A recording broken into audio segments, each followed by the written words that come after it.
হাইতির বিপক্ষে একেবারে প্রত্যাশিত জয় পেয়েছে ব্রাজিল এবং কুনিয়া দুটো গোল করেছেন, ভিনিসিয়াস জুনিয়র এক গোল করেছেন। 3-0 ব্রাজিল বিশ্বকাপের দ্বিতীয় ম্যাচে জয় ছিনিয়ে নিয়ে ঠিক এই মুহূর্তে গ্রুপ সি এর টেবিল টপার হয়ে গেছে।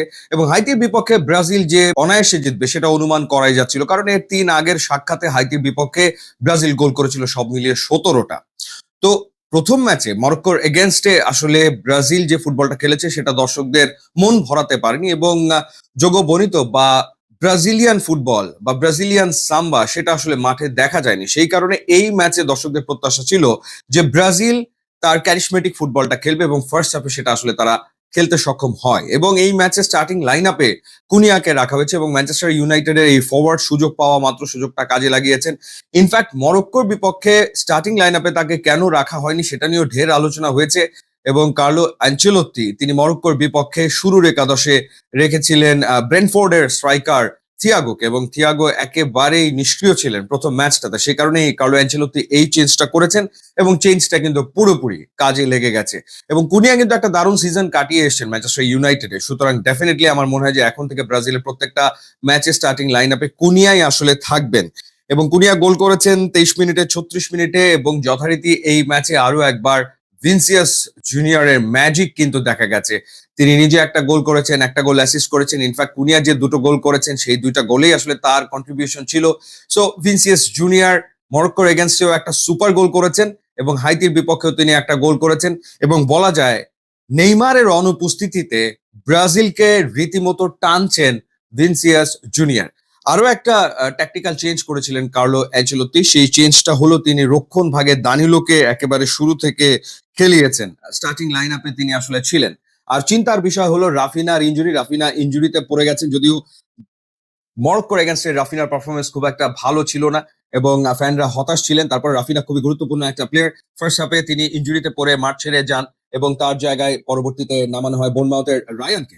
রায়ান মোটামুটি খেলেছেন, বাট আমার কাছে মনে হচ্ছে যে আর্সেনালের মার্তিনেল্লিকে আমার মনে হয় নেক্সট ম্যাচে বা রাউন্ড অফ 32-তে গিয়ে শুরুর একাদশে দেখার একটা বিরাট সম্ভাবনা রয়েছে।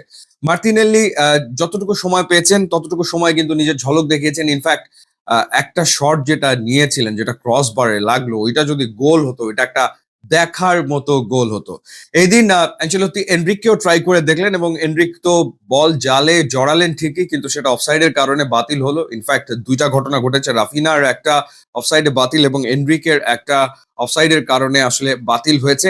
ওভারঅল হাইতি আসলে দুর্বল একটা দল ছিল, যাদের ফিফা র্যাঙ্কিং হচ্ছে 85, ব্রাজিল যেখানে 6। সুতরাং এই ম্যাচে হাইতির বিপক্ষে ব্রাজিল আসলে খুবই অ্যাটাকিং ফুটবল খেলে অনেকগুলো গোল করবে, এটা প্রত্যাশা ছিল। বাট সেকেন্ড হাফে গিয়ে কিন্তু হাইতি ভালো প্রেস করেছে, এবং ক্রেডিট দিতেই হবে। ফার্স্ট হাফে তারা আসলে হাইলাইন ডিফেন্স করতে গিয়েছিল, সেখানে তাদের কিছু ভুল ত্রুটি হয়েছে, বাট সেকেন্ড হাফে তারা অনেক ওয়েল অর্গানাইজ ছিল। তারা মিডফিল্ডে সেকেন্ড হাফে গিয়ে জোর দিয়েছে, এবং কিছু যে চেঞ্জ করা হয়েছে প্লেয়ারদের, তারপরে কিন্তু দেখা গেল যে মাঝ মাঠে হাইতি তারা দখল নেওয়ার চেষ্টা করছে, বা বেশ কিছু গোলের চান্স তারা ক্রিয়েট করতে সক্ষম হয়, এবং একটা গোল তো অ্যালিসন বেকার নিজে আসলে সেভ করলেন। সো সেকেন্ড হাফে কিন্তু হাইতি অনেক বেটার ফুটবল খেলেছে। এখন কথা হলো যে ফার্স্ট হাফে 3-0, কিন্তু সেকেন্ড হাফে স্কোর কিন্তু আর ব্রাজিল করতে পারলো না।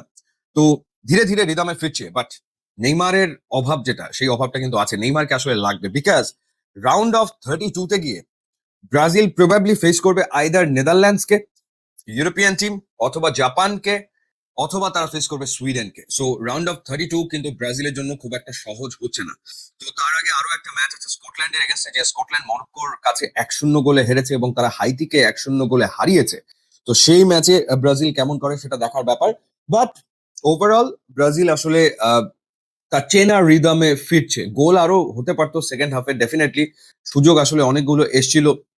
অ্যাডারসন একটা মিস করেছেন, কিংবা ডগলাস সান্তোস একটা ভালো সুযোগ পেয়েছিলেন, তিনি একেবারে বারের উপর দিয়ে মারলেন। এই সুযোগগুলো যদি কাজে লাগাতে পারতো ব্রাজিল, তাহলে স্কোর লাইনটা আমার মনে হয় যে ওরকম 5-0, 6-0 আসলে হয়ে যেত। সবচেয়ে ইম্পর্টেন্ট ব্যাপার ব্রাজিলের রিদমে ফেরা, এবং কার্লো অ্যানচেলত্তি তার স্কোয়াড, তার team according to the tournament সাজিয়ে নেবেন। যেরকম এই ম্যাচে তিনি শুরু থেকে খেলিয়ে দিয়েছেন কুনিয়াকে, প্রবাবলি মার্তিনেল্লিকেও হয়তো বা আরো বেশি গেম টাইম দেবেন সামনের ম্যাচগুলোতে, বা এনরিককে সুযোগ তিনি দিয়ে দেখবেন। সো দেখা যাক, এবং by that time Neymar probably সুস্থ হয়ে উঠলে ব্রাজিল আরো শক্তিশালী হয়ে উঠবে। ইউটিউব এবং ইনস্টাগ্রাম লিঙ্ক দেওয়া আছে, আপনারা যোগ দিলে খুবই খুশি হবো। And thanks for watching.